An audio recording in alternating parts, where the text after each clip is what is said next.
morning. Welcome to Viewpoint, your program of personalities, politicians, and perspectives. This morning we have certainly a different perspective, and it's going to be an interesting one, and great personalities. We always try to start the show, Jeri and Bill, with a kudo or two for something that's going on in the community, somebody or some firm or something. Number one, I'd like to start with Heritage Packaging. They're embarked on a rather large expansion project. There's one of our neat little quiet industries around town.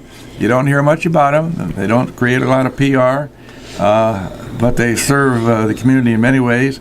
And so congratulations to Greg Bassford and his group out there for their expansion. And another, you might want to mention the MKS, Mrs. Busby, and how they have found another way to contribute to our food pantry. Yes, they came up with a way.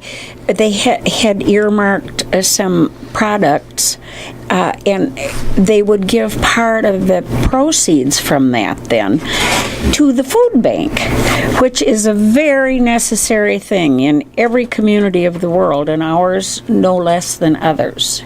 So that's nice of them. And one more thing, can I do two things? Well, you own half the show, don't you? Well, you always are telling me to be quiet, so I just never know whether it's my turn, you know. So wait till I have it, Mr. Ash, and I'll have a talk about this. I'm just here on a week-to-week basis. So anyway, the 1st of February, February 1. How do you spell February? February.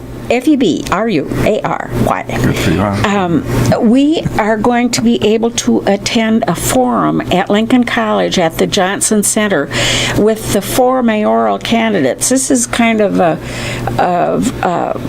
miracle that we have 4 people who wanted to run for mayor, bless their hearts.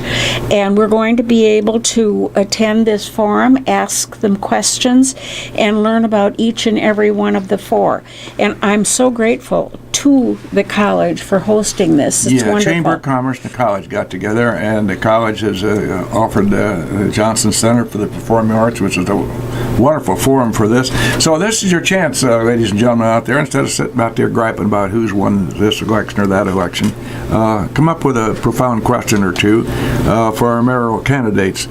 Lordy George, we do have some problems in this community, and the fact that we folks are willing to put their necks on the line, guillotine may be beginning to drop any time around here, but we appreciate the fact that you have an opportunity. So think about this and get your questions, and you may write them down, or when you get there, now you can't jump up and wave and holler. Now you're going to have to submit these questions in writing. Yes.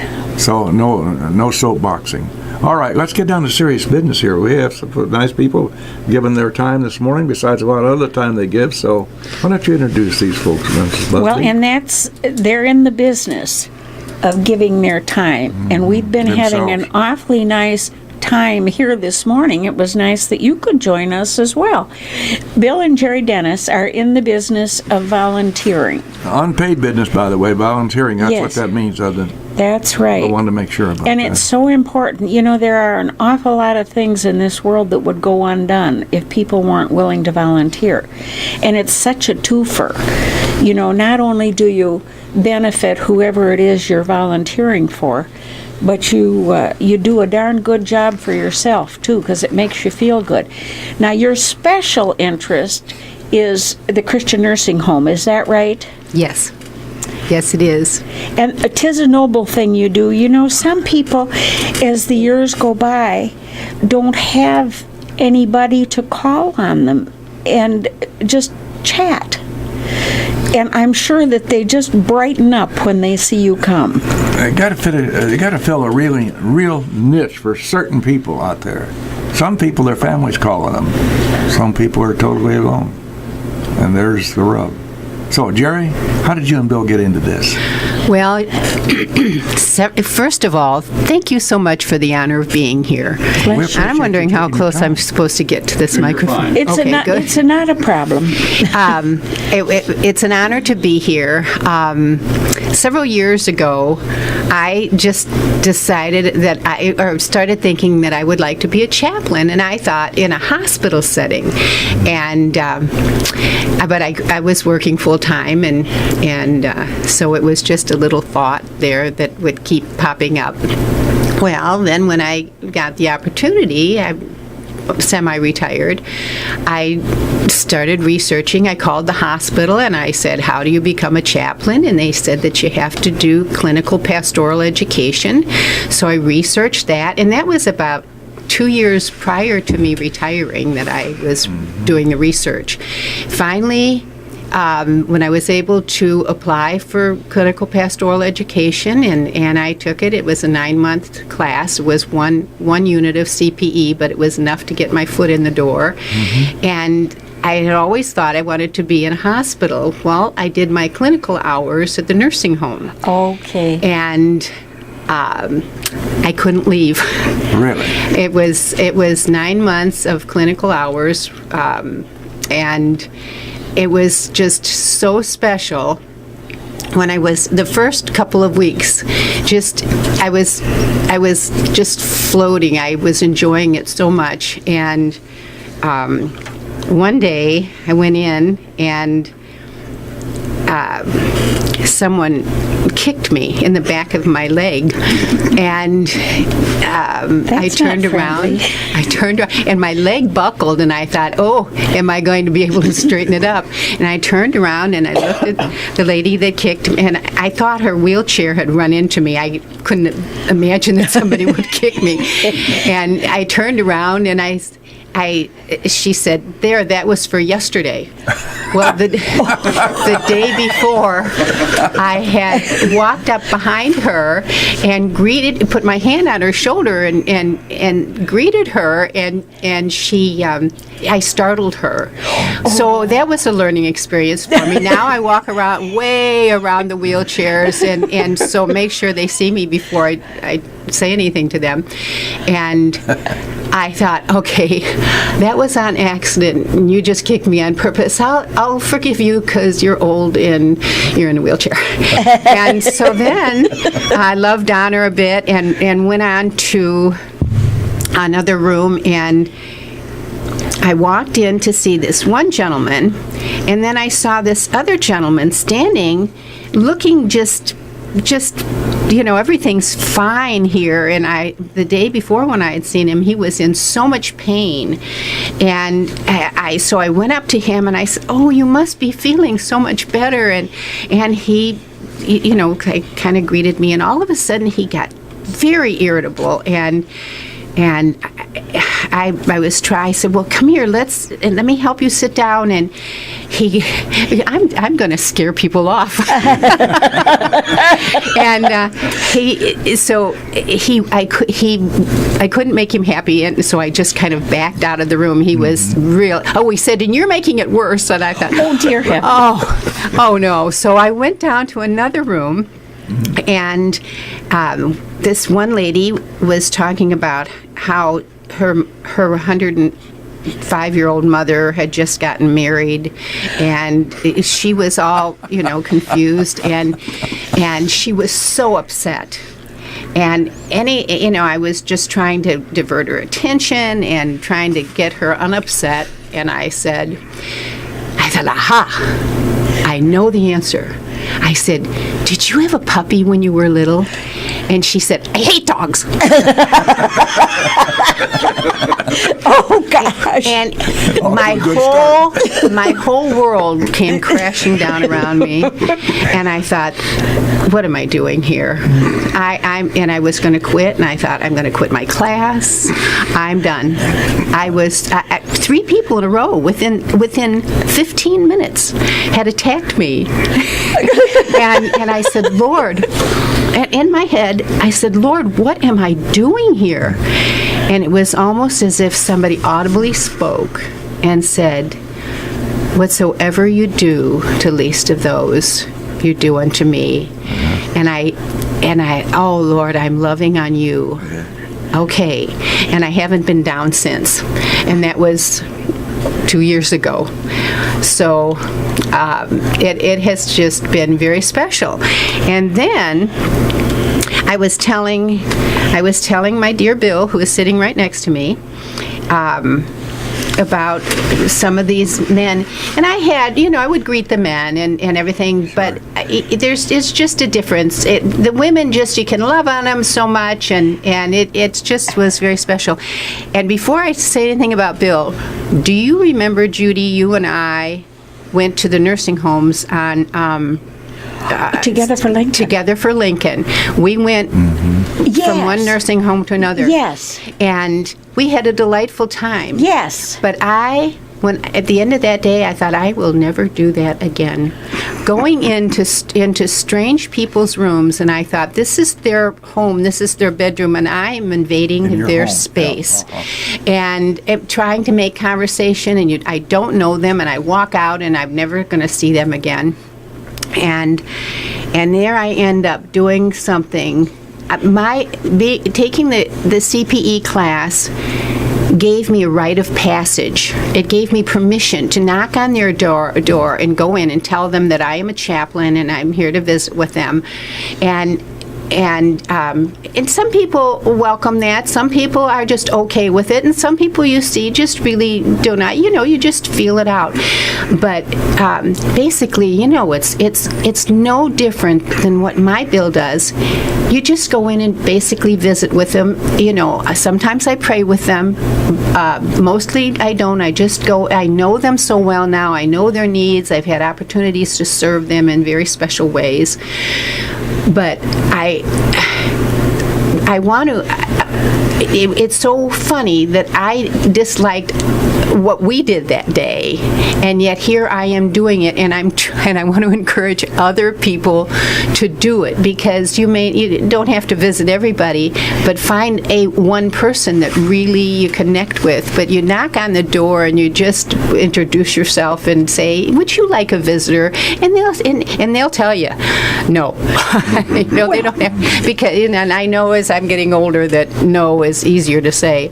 Well, and they figure they've spent enough years on this earth that they've earned the right to say no. To say, or I don't whatever they think so. wish. That's right.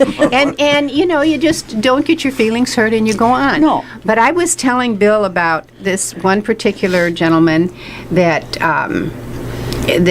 just was having a problem, and he liked to go outside all the time, even in the winter, and come to find out he had been in a foxhole during World War II, and he was there so much that he became claustrophobic, and he needed to get out. And so I said, why don't you come so I can introduce you to him? That's not exactly the way it went. You coerced me. Coerced. I was sitting here wanting Bill's very quiet about this, but I wonder whether he was dragged. I think it's time for Bill to speak. Were you dragged kicking and screaming going into this, Bill? Somewhat, although I've always been enamored by the world's greatest generation, that being the World War II generation. And of course, this man fit into that classically. He was a survivor of the Battle of the Bulge. Oh, boy. Had frostbite on his feet and his hands. Absolutely destroyed his feet. Nearly destroyed his fingers. And never once went to the VA. Took this all upon himself. But a really neat guy. Once I got to know him. But he could become very aggressive. But after we established a rapport, he told me one day, he says, I'm sure glad you're here. And that kind of hooked me. Yeah. And I don't look at myself as much as a volunteer as I do an advocate. It's tough to fire an advocate. Yeah. But I can tell you that my experience there has been very, very rewarding. And I concentrate mostly on men who are veterans, but not all veterans. I've known men who were conscientious objectors and yet volunteered to drive a truck for the U.S. military. I've known men that have survived tremendous ordeals. Very recently, a man told me about a failure of his, and I know he's carried this on his conscience for years. He was standing watch on the bow of a destroyer in South Pacific. It was daybreak. He was about ready to get off watch, and he saw this, what he thought was a motorboat coming toward the ship. And of course, that motorboat turned out to be a torpedo. Yeah. Oofta. And because the distance was so long, the torpedo sunk and went under the destroyer he was aboard. But 30 seconds later, one hit the command ship next to him, 800 yards away. And he's carried that with him all these years. Think of that. Yeah, what a cross to bear. But anyway, it's a very rewarding thing, and I got to tell you, I wouldn't be involved in it if it weren't for my wife. My wife's got me involved in a lot of things over the years. Why do you think we marry? Well, I'm not. I thought I married a woman with money. But, Judith and Jim, Judy and I talk a lot about volunteers up here on WLCN and Viewpoint because we have so much respect for them. But there's so many different ways to volunteer. And when I saw Jeri and Bill out at the nursing home, and I go out and visit some people out there, and I thought, now that's another type of volunteerism, and that it kind of cuts to the core for a lot of people. You folks, except for the professional people out there coming in and caring for them, are the only people some of these volunteers ever see. No, that's absolutely true. The patients. And I think that's terribly important. You fill a void for them, no matter how little or how great. That for that point in time, their mind is diverted, if they still have a mind, and that's the only thing. By the way, when you come to see me, I'll tell you who I am. So, well, if there's been like a period of time, like if I go out to visit our daughters, or for some reason I haven't seen them in a week or so, they will say, "Where have you been?" Sure, they wait for you. And yes, and that brings me. And you're right. It is a two-way street, and mostly about me, because it really is very, very special. Those people are very special to us. One lady told me, she said, if it weren't for you, I would be chasing him. Oh. And that's what dementia will do. He told, this was before she got the dementia. One day she told another lady not to smile at him because if anything happens to me that she wants him. Yeah, so I went up to her after, because I wasn't there, and he told me what she said, and I said, okay, here's the deal. I said, I will him to you, but if there's anything suspect about my death, you don't get him. And she loves that story. Yes. Isn't it interesting when you can connect with people like that? And you do. You connect with some, and some you don't. But I love, he makes them smile. People that don't smile, he just goes up and he says, I need a smile. Give me a smile. That's not true. I said one woman, she could be a big frown. And she always does. She always could be a big frown. But I think, Bill and Judy, if people really recognized the reward and the joy you feel by doing this, I think there'd be more people involved in it. I think, too, I want to give the Christian Eminence Church a little bang for their buck this morning. Oh, they're a dedicated group. Oh, my. They have done so much for the veterans. Yeah. And we took 13 or 14 veterans to their Memorial Day, or their Veterans Day breakfast this year. And it caused quite a real problem for the Christian nursing home because everybody's complained about the food after they went to the Eminence Church. Oh, dear heaven. Yeah. Well, sure, those ladies cook, man. Oh, my, do they ever. And those people have stepped up and really have done a good job for the veterans. And the thing that I feel bad about, and I think that the public needs to know, that my involvement is strictly, well, not strictly, but primarily with Christian nursing home. Mm-hmm. And there's other facilities here that are uncovered. Yes. Mm-hmm. Yes. And I think everybody has a story, and all these stories are important. And once that greatest generation is gone, that history is gone. And we're getting out here pretty fast now. Yes, we are. Several thousand a day. Yeah. It's down to 800 and some a day, but the pool's getting much smaller. Yes. Yeah. And so I think that also there's a physician here in town, and I don't know his name, but I wouldn't even mention it, but who has taken it upon himself to inventory some of this information by interviewing some veterans and trying to record this information that these men have. Because Well, bless again, his heart. again, very soon, within our lifetime probably, these people are going to be gone, and that information will be gone forever. That's a piece of history, and we need to know that. That's an interesting observation because when the last of us goes, there are a lot of memories historically placed that are gone. Oh, yes, absolutely. You mentioned the Battle of the Bulge. Yeah. I lost a classmate in the Battle of the Bulge, and so therefore it became more personal to me. Oh, my, yes. And at that time, I was at Orley Field, and Was that in Florida? Yeah. right outside Paris, France. It's east of Florida and north. A little east, a little north. And we were getting concerned that they were calling up cooks and others who hadn't been in the infantry, so to speak, had other MOSs. We were within probably a couple of days of some of our folks getting called up. What did that tell you about the losses that were happening? Yeah, terrible, awful. You know, Bill, I had a gentleman that worked for me for years that was part of D-Day, and unbeknownst to him, his brother was within 500 yards on another landing craft and was killed on D-Day. And this gentleman that worked for me didn't learn about his death until 4 or 5 months later. But how that impacted the life of that family. 2 boys put at risk and 1 lost, and Ben always said, why me instead of him, and him instead of me, and it's a tough thing for these men, and I have a great deal of empathy for them. Yeah, well, I know that hit me particularly hard because when I came home, like all kids, we were still young, and I went around visiting the places where I had worked. I was at the Herb Alexander's grocery store, which is now gone, and Mrs. Rhodes was in there, and I went up to say hello to her, and she gave me a hug and said, "Welcome home, Bill," and then she turned and said, "George didn't make it," and started crying.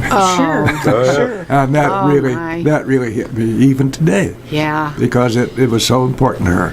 I think. And Bill, all these men have these stories, and this is part of the history that I think needs to be extracted, so that the next generation can learn about what has happened to these people. And it's therapeutic too, I think, for these men who tell you their story. To get it, like you mentioned, the one fellow just burdened with this all these years, and to get it off his chest, he maybe felt a lot better by supper time that day. Well, I told him, I said, had you declared general quarters, wouldn't there have been enough time to get that ship away from the port side and get straight ahead to the torpedo where there would have been no... He said, I don't know. I said, don't worry about that. You can't change what happened. The facts of the case are it didn't ever happen again because you knew what they looked like. We have something going on here, and we can't change what happens here, and it's called commercial breaks. And we're going to have to go to a commercial break right now, and then we're coming back with Jeri and Bill Dennis. Back live in the studios here. The program's Viewpoint, of course. That vaunted program, which is such a high Nielsen rating here in Logan County. Both of them. Both of all 3 or 4 of you listeners out there. Seriously, 648-5510. We have a couple of interesting guests this morning, Mr. and Mrs. Bill Dennis, Bill and Jeri, who do a different kind of volunteering. And I would be it's safe to say that, all volunteers are terribly important. But they're having a special impact on people who are in the last days of their lives. Unfortunately, sometimes last years, which is the terrible thing, but that's the way it is. They call on these volunteers or on these patients and talk to them and visit with them and fill a void in their lives. So, Jeri and Bill, we appreciate your spending your time with us. And I'm sure, even though the families don't know it, any family member of a patient in a nursing home would be extremely grateful to know that somebody, whomever they may be, is taking a few minutes out of a very busy schedule and spending some time with them. And I find, and Judith and I find, that this just isn't something you have to go in and do. You have to kind of qualify for it. And that takes, again, a special dedication. So We appreciate you being with us. Thank you. Billy, have you? You go see my friend Billy, who came from the orphans' home, and it's in its heyday when the orphans' home was we called it the orphans' home there. Politically not correct, but that's what I wish the hippopotamus rules weren't so bad. I would name his name. Oh yeah, it's ridiculous. Isn't it? Yeah, Bill and there's I, always him. we're in basic trained together, unbeknownst to each other, in the Air Corps. No, I've heard this story. Yeah. I've heard it from him. And we bumped into one another, what we called a fruit juice stand. They had them on the corners down there in Miami Beach. And Now, Bill, you need to point out the fact that it was very, very cold here in central Illinois, and you were in Florida. well, yeah, that was by the luck of the draw. I had no idea where they'd send me when I enlisted. I can tell you one thing: when I enlisted over in the University of Illinois in the Armory, in the ROTC office, and this captain, and I don't know why I can't remember things from yesterday, but I can remember his name now. McClintock was his name, and he said when I took the oath, he said, "Well, son, you're ours now." And I thought, well, and shortly thereafter, I found out exactly what he meant. So, Jeri made such an interesting point, I think, that the men will talk to Bill in such a way that they don't talk to you, and that makes perfect sense because there's girl talk that we can talk for a long time and they'd be bored to cinders, you We know, know that, and haven't we? vice versa. You know, they can talk, men talk, and it's the same at the nursing home as it is in every other home. You know? Absolutely. Yeah, absolutely. If they started telling me things about their service, I would glaze over. And Bill is a history buff, and he can really relate to that, and he pulls that out of them. And I've watched him when the two of us have been visiting residents. He will ask questions, and I will watch him do that, pulling information out of people, and wondering, even, you know, like if we were just sitting with the two of you, he would start asking you about your, you know, relatives and history, and that's a gift that he has. He and I are brothers, I think. I find myself interviewing people that don't want to be interviewed. They're the most fun. On street corners, you know. It's not nice. But see, had it not been for Bill, introducing himself to this wanderer who's going across the United States walking, we'd never know about that. So See? I think that's important that That's your gift. See something,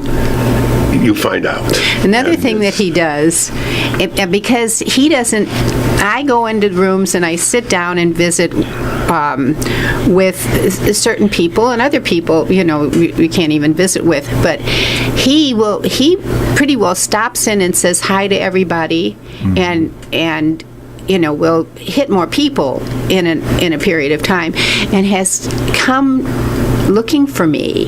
He calls me, you know, where are you? And he'll say, so-and-so is really having a bad time. So he has given me a heads up when people are dying so that I can be there. And I thought, oh my gosh, my little buddy here, what would I do without him? Because he's, you know, I have extra eyes here. I think, well, it's a remarkable team. Seriously. Not all men, and you and I know this, Bill, are disposed to no, but do Bill, I think something you and like I have a distinct advantage in that area because we were both self-employed for years. Yeah. Got to know our customers. You asked your customers questions. You knew their families. And that gave us a leg up. But that doesn't mean you have to have that kind of a background to have that skill. On Tuesdays, there's a men's meeting at the congregate at the nursing home. And I try to get as many men over there as I can. And you should hear all the lies that are being told. Oh, Is it fun? I mean, it's an absolute history lesson to get everybody's perspective about what happened in 1941. And everybody has very shiny shoes because Bill shines their shoes. Do you, oh Bill? really? Yes. But that was my that's a little- entree. That was my entree into getting them to open up. Having shoe shine kit will travel. You don't have to have a doctorate or a master's I think that to would learn be to shine shoes. That would be an instant failure. Well, this was that was the legacy of the Marine Corps. Well, but that's so nice. Really, you talk about your preparation for doing this sort of volunteering. Really, I can think of only two things you'd need, and you both have it. You have a smile. Jeri, I've known you better than Bill because that's how it always works. I'm nicer than Jeri. I wish me. he wouldn't tell the obvious. But you, from the minute I met you, you obviously care deeply about people. Doesn't matter who they are. And you've got a smile ready always. Oh. That's really the two things that you need to do this. And people really have those qualifications. They could get involved in something like this. We think old people are crotchety, mean old people, but they aren't. So many, I'm sure, I told you my grandmas both got cross because you didn't know when it was your turn to play cards and bid, and so forth. But by and large, they have so much to share. Judy, that's funny that you mentioned that they look so grouchy. They do, and I was scared of so many of them. And I thought, okay, I have to push a little here. And one day, I thought, well, there is one lady that taught me something. We were talking about hugging people, and doesn't it seem like people hug more now than they did when we were young? And we like it better too, don't we, Jill? I don't remember hugging people. Now you see everybody hugging, and so I just decided I was gonna. Oh, so this lady was saying, I think hugging is a ministry. So I decided to start asking these grouchy people that have, and they aren't necessarily grouchy. It's just their facial expression. They're sitting there in a wheelchair. Nobody's talking to them. They're half the time they're sleeping, and they We'd look grouchy, too. And right, and so I started saying, "Would you like a hug?" Before it's all out of my mouth, they're reaching up for a hug. I hug everybody. They love it. They love it. That's a special thing in and of itself, because none of us know, and I'm in and out of those places fairly frequently, calling on some friends of mine that have unfortunately been there a long time, and you never know where their mind is. That's right. They're whether they're in a room or out in the hall in a wheelchair, they're there physically, and you never know where their mind is. That's right. And so that little bit right there, the quiet cat I'm talking about. Just so you didn't say quiet, Jeri, I'm talking. But you're invading their mind for just a little bit, and maybe that's a good thing. Maybe it's a bad thing. You never know.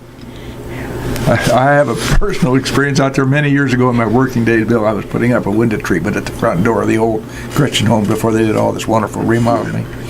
And I was up in this ladder, and a friend of ours, Wanda, came out. We'd known her I knew her since I was a little kid. And she'd been there a number of years. And she went up through, of course, she went through the door while all the alarms went off and everything. And a nurse came running, and the aide came running. Says, "Come on, Wanda, you come and go with me." And Wanda says, "Oh, blankety blank, you're always trying to take me somewhere." Oh yeah, it's interesting.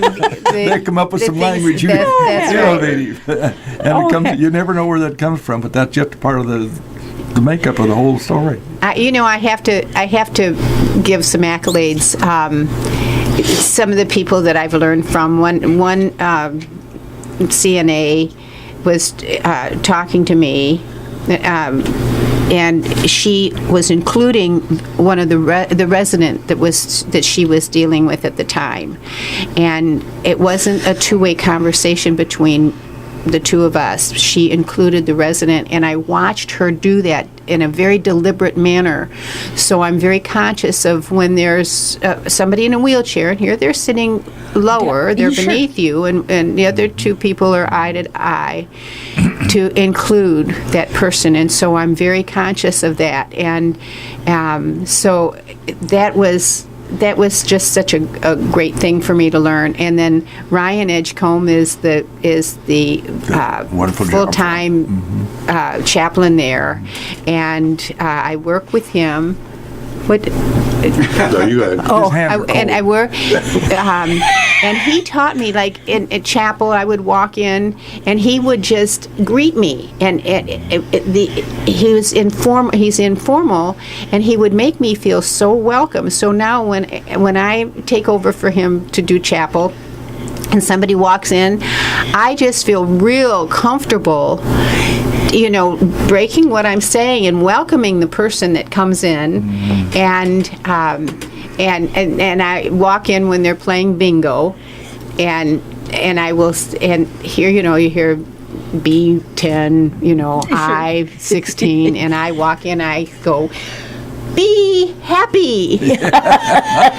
I love you. And I'm speaking to the whole group. Isn't that neat? So I think about how timid I was when I first came, but thanks to Ryan being informal, he gave me permission to greet them, and they love that, and they have. Oh, yeah. And yeah. you and Bill have grown in this job. Right, right. It's not a job. In this labor of love. Calling. It In is. this calling. You've No, grown you in didn't that. tell her what I say when I walk in. I said, get the money off the table or I'm going to call the sheriff. Yeah. Oh, he comes up with a lot of things. Well, that's a good thing. Yeah. That's a new. Oh, they love it. That's a fresh he approach. makes them laugh. He makes them laugh. And that's so therapeutic. It is. Oh, anytime you can catch a laugh, you're And good. he will tell, if he's alone, and they'll say, "Where's Jeri?" Well, she's mad at me. I'm on reduced rations, and she hasn't given me. She owes me 50 cents for my allowance, and she won't give it to me. So would you please say something to her, so when I show up in their room, then I get my instructions from them. Sure. So, Well- it's And kind when of you're- an ongoing soap opera. When they're in that position, think how tickled they must be to be able to give somebody some instructions That's on something. Exactly. And you see, we never know, and those folks in that category, exactly chronologically where their mind is. That's right. Are they 5 years teens old or or Yeah. 5 years That's older? right. You never know where they. And yeah, But I tell you one thing, Bill, that's always very common with the women. If I tell them that Jerry's mad at me and I'm on reduced rations and she owes me money, they will, first thing out of their mouth is, what did you do wrong? Oh, they side with me. Yay! It's amazing how women band together. yeah. It's And Well, be it ever thus. that's kind of a generational-ish type thing, too. think so, too, Judy, Because yeah. back then, if you were being punished, you probably had it coming. Now, today, we just pass the buck and say, well, picking on me. You know, this time has gone way too fast, Jeri and Bill. We appreciate your taking your time to come up here and talk about this. It's a very, very important ministry for people who need help. And it may be just momentary, it may be very fleeting for them, but in that very moment that you're making connection with them is terribly important to them, whomever they are. No, I would just encourage people to give it a chance. Set aside an hour a week and do that for a month. And I can almost assure you that your schedule will change and you'll have more time. You'll be hooked. And just go in and hug the grouchy people. And see if that doesn't change your heart. Thank you so much for the invitation. We're going to have This you has back been a because I delight. want it, because I'm having a nice time. You know, I said to Judith coming up, this is a subject matter which may or may not have a whole lot of interest, but I think we need to talk about it. Well, it turns out to me that I think this hour has gone very, very fast, and I think we need to do more of that because Jeri and Bill are practicing what I have on the bottom of my stationery, Judith K., and this is a comment that we'll close the program with. Don't go through life with a catcher's mitt on both hands. Throw something back. Jeri and Bill Dennis, you're throwing a lot back. Thank you very, very much. Thank you. Thank you.